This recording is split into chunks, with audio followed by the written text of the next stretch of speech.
ரம்யா என் அத்தை பொண்ணு ஒரு என்கேஜ்மெண்ட் ஃபங்க்ஷன் அவளை பார்த்தேன். சொந்தக்கார பொண்ணுங்காட்டி கிண்டலும் கிளியுமா எங்க கான்வர்சேஷன் ஆரம்பிச்சது. ஃபங்க்ஷன் முடிஞ்ச ஒரு ட்ரெயின் ஏறி போகும்போது அவ ஜன்னல் வழியா ஒரு பயம் கலந்த தைரியத்தோட உன் முகம் அழகா இருக்குன்னு கை சாட்டில சொன்ன. அவ வெக்கப்பட்டு சிரிச்சத இன்னைக்கு மறக்க முடியாது. கொஞ்ச நாள் கழிச்சு இந்த மேரேஜ் ஃபங்க்ஷன் அவளை பார்த்தேன். ஒரு ப்ளூ கலர் சாரியில, சும்மா சொல்லக்கூடாது, அவ்வளோ அழகா இருந்தா. கல்யாணம் முடிகிற வரைக்கும் ஹெல்ப் பண்ணிக்கிட்டு சிரிச்சுக்கிட்டு கிண்டல் பண்ணிட்டு ஃப்ரெண்ட்ஸா இருந்தோம்.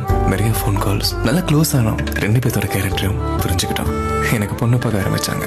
ரம்யா நான் வேணா என் சைல தேடி பார்க்கட்டான்னு அவ சொல்ல, அவளே என் மனைவியா வந்தா நல்லா இருக்குன்னு தோணுச்சு. 2015 இண்டிபெண்டன்ஸ் டே எனக்கு கால் பண்ணி இதுதான் உங்களோட லாஸ்ட் இண்டிபெண்டன்ஸ் டே விஷ் பண்ணா. அப்பப்போ இல்ல கடவுள் ரம்யாக்கும் இதுதான் லாஸ்ட் இண்டிபெண்டன்ஸ் டேவா வச்சிருக்காருன்னு. இது சரியா தப்பான்னு தெரியாம அப்பா அம்மாட்ட சொல்லி ரம்யா வீட்டுல பேச சொன்னேன். அவ கால் பண்ணா. அவளை ஃபேஸ் பண்றதுக்கு ஒரு பயம். 3 நாள் ஒரு பயத்துல இந்த கால் இக்னோர்லாம் பண்ணேன். 4வது நாள் பொண்ணுக்கு ஓகே மாப்பிள்ளைக்கு ஓகேவான்னு கேட்டா முதல்ல வாழ்க்கையில ஃபெரச்சு நின்ன. வீட்டுல மேரேஜ் ஃபிக்ஸ் பண்ணிட்டாங்க. அந்த மொமெண்ட் வரைக்கும் எங்களுக்குள்ள நாங்க லவ் யூ சொல்லிட்டதே கிடையாது. ஒரு நாள் திடீர்னு சொன்னா தும்சே பாத் பியார் கர்த்தாகும். அந்த மொமெண்ட்ல இருந்து என் ரம்யா என் குண்டு மல்லியா மாறினா. பத்திரிக்கைக்கு போகும்போது வெளியே கூப்பிட்டேன். வீட்டுல விட மாட்டேன்னு சொன்னாங்காட்டி கிஸ்ஸ பெட்டா வச்சு அவளை வெளியும் கூட்டிட்டு போனேன். கண்ணத்துல கிஸ்ஸும் வாங்கினேன். ஜூன் 9, 2016 எல்லாரும் சம்மதத்தோடையும் மேரேஜ் பண்ணிக்கிட்டோம். எங்க காதலுக்கு அடையாளமா மகளினியும் அகர முதல்வனும் பிறந்தாங்க.